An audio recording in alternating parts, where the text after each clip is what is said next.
Hello, everyone. This is Kelly Jones, and this is my literature review for the impact of adaptive learning technologies in developmental math courses.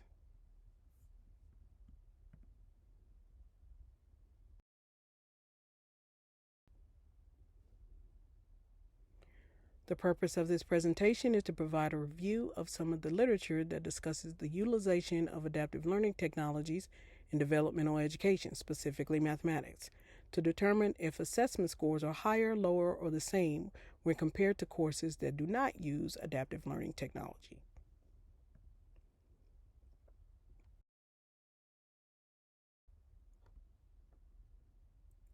The research question I came up with was, what impact has adaptive learning technology had on developmental education?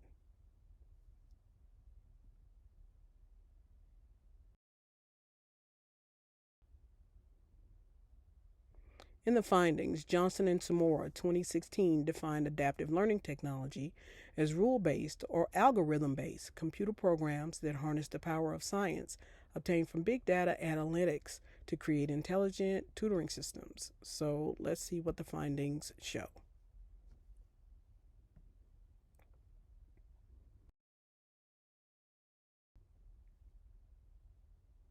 Some of the benefits of using ALT, or adaptive learning technologies.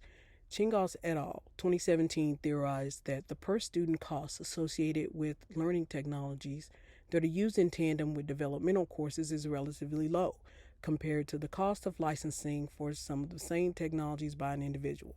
So that's basically saying that it's cheaper for the institution to buy the licensing for these programs than it would be for an individual to buy the licensing themselves. Natal et al. 2020 state that the personalization of the educational experience is a major benefit to using adaptive learning technology. Self-paced learning and diagnostic components emphasize self-efficacy as students advance through the lessons. So that is basically saying that the benefit to students is that they can learn at their own pace. They can learn at their own speed. So if they need to spend a little extra time on a certain subject, they can do that without worry of being left behind because the class has progressed to a different subject. McGee et al. 2014 contended that the use of online learning technologies, specifically in developmental courses, would not only provide guidance for students, but would also allow inexperienced instructors to gain valuable pedagogical experience. So that's saying that in addition to there being a benefit to students, instructors benefit, specifically new inexperienced instructors benefit as well, because they can focus more so on teaching and not spend as much time in preparing individual lessons.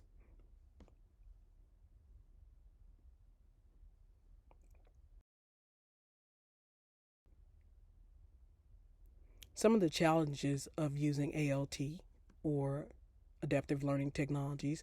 Natal et al. 2020 suggested that the difficulties expressed by both faculty and students in using adaptive learning technologies could result in a negative experience for the user, thereby causing a hesitance to continue use of the technology.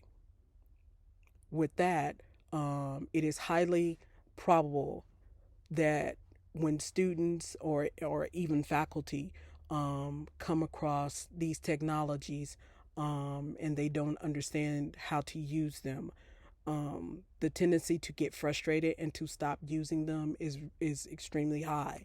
With students, it could lead to withdrawal from a course, and for faculty, it could lead to them not using the technology and reverting back to more traditional ways of instruction.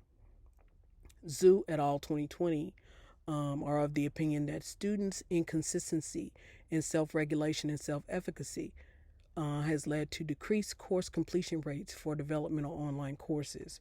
Researchers contend that overall online learning is not as effective as face-to-face course delivery. So that is saying that basically students not keeping up with their lesson in a timely manner, not managing the expectations of the classroom properly, leads to a decreased overall completion rate for online courses. Smart and Saxon believe students enrolled in developmental courses is due to decreased skill levels and that their succession is dependent upon superior institutional support.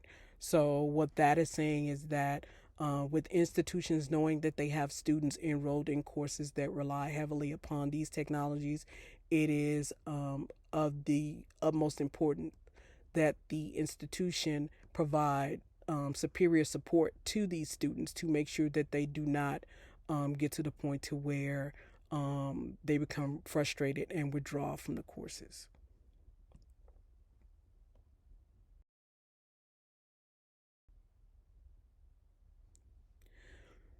So the recommendations.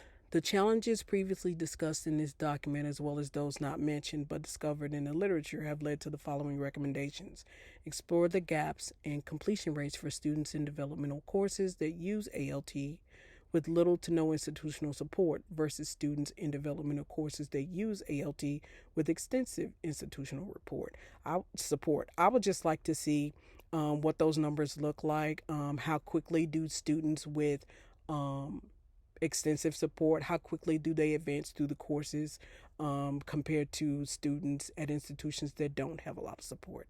And then also considering the various types of adaptive learning technologies used by higher education institutions, research and determine which programs prove most effective for adult minority students and find out what qualities do these programs have that less effective programs do not. So I would like to know, considering the fact that adult enrollment has increased, I would like to know what programs work best for these students as opposed to programs that don't, and why um, are these programs as effective as they are.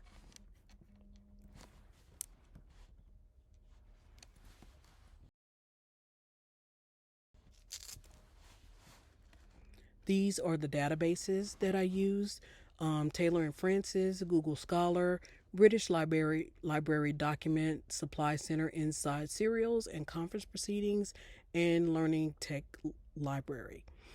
The keywords I used are remedial mathematics, traditional classroom, online courses, higher education, adaptive learning systems, college algebra, completion rates, and developmental mathematics.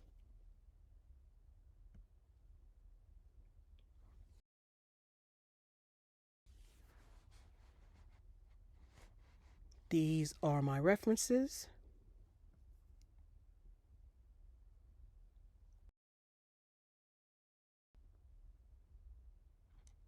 and thank you for watching.